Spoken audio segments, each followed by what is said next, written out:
الحمدللہ والصلاة والسلام علی محمد رسول اللہ۔ میرے دوستوں، بچوں کے دینی تربیت اور دینی تعلیم کا خیال رکھنا بہت ضروری ہے۔ ماں باپ کی ذمہ داری ہے کہ وہ ان تک جو دین پہنچا ہے وہ اپنے اولاد تک پہنچائے۔ ان کی ذمہ داری ہے کہ وہ اپنے بڑوں سے دین کو حاصل کرے اور اپنے چھوٹوں کے اندر اس کی تعلیم، اس کی اہمیت، اس کی ضرورت کو داخل کرے۔ ورنہ جب ماں باپ چلے جاتے ہیں دنیا سے تو بچے دین سے بالکل دور ہو جاتے ہیں۔ یہ ماں باپ کی ذمہ داری ہے، باپ کا فریضہ ہے کہ بچے کو دینی تعلیم دے۔ حضرت عمر رضی اللہ تعالیٰ عنہ کے پاس ایک باپ آیا اور کہنے لگا کہ امیر المومنین، میرا بیٹا میرے ساتھ بہت بدسلوکی کرتا ہے، بہت بری حرکت، بہت بدتمیزی کرتا ہے۔ تو انہوں نے کہا کہ بلاؤ اپنے بیٹے کو۔ جب بیٹا آیا تو انہوں نے کوڑا اٹھایا بیٹے کو مارنے کے لیے۔ جب وہ جیسے ہی مارنے پر تھے تو اس نے کہا کہ بیٹے نے کہا امیر المومنین آپ جلدی نہ کریں مارنے میں۔ بولے کیوں؟ اس نے کہنے لگا کہ بیٹے کا ہی حق ہے باپ کے اوپر، باپ کا ہی حق ہے بیٹے کے اوپر، یا بیٹے کا بھی کچھ حق ہے باپ کے اوپر؟ انہوں نے کہا کہ بیٹے کا حق ہے۔ پوچھا کیا؟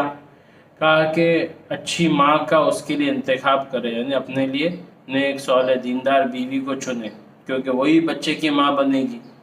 پھر اس کے بعد جب بچہ پیدا ہو جائے تو اس کا اچھا نام رکھے، اور پھر اس کے بعد بیٹے کو دینی تعلیم دے۔ تو بیٹے نے کہا کہ امیر المومنین، یہ میرے باپ نے ایک کالی باندی سے نکاح کیا ہے جس سے میں پیدا ہوا، اور لوگ مجھے اپنی ماں کے بارے میں طعنہ دیتے ہیں۔ دوسرا، جب میرا نام رکھنے کا موقع آیا تو اس نے میرا نام ایسا رکھا جس کا معنی ہوتا ہے گندگی کا کیڑا۔ تیسرا، کہنے لگا آپ اس سے پوچھئے کہ ایک حرف اس نے زندگی میں مجھے قرآن کا نہیں پڑھا۔ تو امیر المومنین حضرت عمر رضی اللہ عنہ بیٹے کو چھوڑ کر باپ کو مارنے لگے، اور کہا کہ تم خود اپنے بیٹے کی تربیت میں لاپرواہی کرتے ہو اور پھر اس کی شکایت لے کے آتے ہو۔ آج بہت جگہ پر گھروں میں ایسا ہوتا ہے کہ شروع میں ہم بچے کو دینی تعلیم دینے کی ضرورت نہیں سمجھتے، یہ سمجھتے کہ بڑا ہو کر بچہ سیکھ لے گا۔ بڑا ہوتا ہے تو پھر بھی اس کی طرف توجہ نہیں ہوتی، اور ایسا ہوتا ہے کہ زندگی گزر جاتی لیکن ہماری طرف سے بچوں کو دینی تعلیم دینے کا کوئی انتظام نہیں ہوتا، نہ ہم خود دیتے نہ کسی کو مقرر کرتے۔ ایک تو ہے کہ باپ خود اگر اس کو یہ ہے کہ میں نہیں دے پا رہا تو کم سے کم کوئی مولانا، کوئی دیندار آدمی کو مقرر کرے کہ جو اس کے بیٹے کی دینی تربیت کرے، اس کو دینی تعلیم اور تربیت سکھائے۔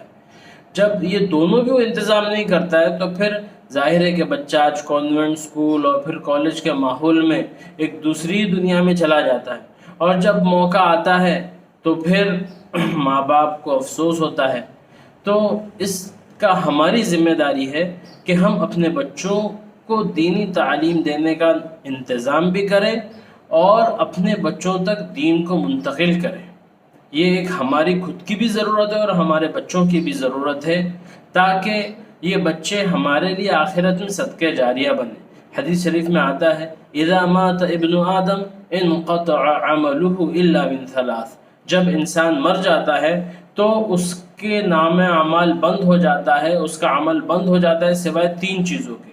ایک تو صدقۃ جاریہ، اس نے کوئی صدقہ جاریہ کر گیا ہو جس کا ثواب اس کو ملتے رہتا ہے۔ مثال کے طور پر اس نے کنواں کھود دیا ہو، یا کوئی درخت لگا گیا ہو کہ جس کنویں میں سے جو بھی پانی پیے گا اس کا ثواب اس کو ملتے رہے گا۔ وہ درخت میں سے چرندہ پرندہ انسان جو بھی فائدہ اٹھائے گا اس کا ثواب اس کو ملے گا۔ دوسرا، علم ينتفع به، کوئی ایسا علم پھیلا گیا ہو جس کا فائدہ لوگوں کو پہنچتا ہو، اس کا ثواب اس کو ملتے رہے گا مرنے کے بعد بھی۔ اور تیسرا، ولد صالح يدعو له، نیک اولاد جو اس کے لیے دعائیں کرتی رہی، یہ بھی اس کے لیے صدقہ جاریہ ہے۔ اس کے مرنے کے بعد یہ اولاد کی نیکی اور اولاد کی دعائیں اس کو کام آتی ہے۔ تو ہم اس بارے میں لاپرواہی نہ کریں اور اس کا خاص طور پر اہتمام کریں۔ اللہ تعالی ہم کو عمل کی توفیق عطا فرمائے۔ والسلام علیکم ورحمۃ اللہ وبرکاتہ۔